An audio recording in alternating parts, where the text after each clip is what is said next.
Les jardiniers du dimanche qui ne connaissent pas forcément les dangers des pesticides ou herbicides. Pour avoir de beaux fruits et légumes, ils les utilisent parfois abusivement et sans protection.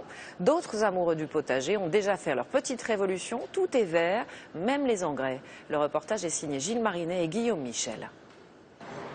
Voici le poumon vert de Villejuif, tout près de Paris. Des dizaines de potagers pour jardiniers amateurs. La saison a été mauvaise. Robert l'Empereur a perdu la moitié de sa récolte de légumes.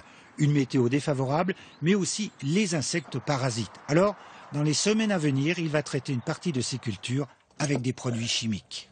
Avec un produit spécial pour les poireaux, tout simplement, pour éviter que les vers entrent à l'intérieur.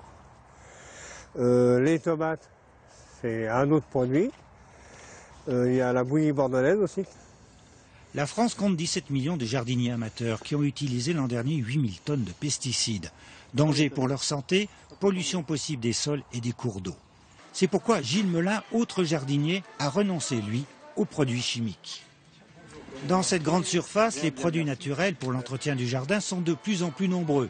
Conséquence de l'interdiction ces dernières années de 53 produits chimiques, mais il y a aussi une demande du public. C'est une tendance forte. Beaucoup de fabricants lancent leur gamme de produits naturels. Des produits bio qui ne sont pas plus chers que les autres et qui permettent de protéger les cultures. Ici, à Ris-Orangis, les 185 jardiniers de ce terrain associatif n'utilisent pas autre chose.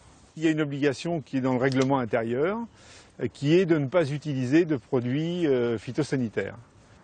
Pas de produits chimiques donc, l'engrais est remplacé par un compost de déchets naturels, le sol lui est préservé par de la paille et les jardiniers amateurs de Ris-Orangis ne récoltent pas moins de légumes avec ces méthodes non polluantes. C'est la journée.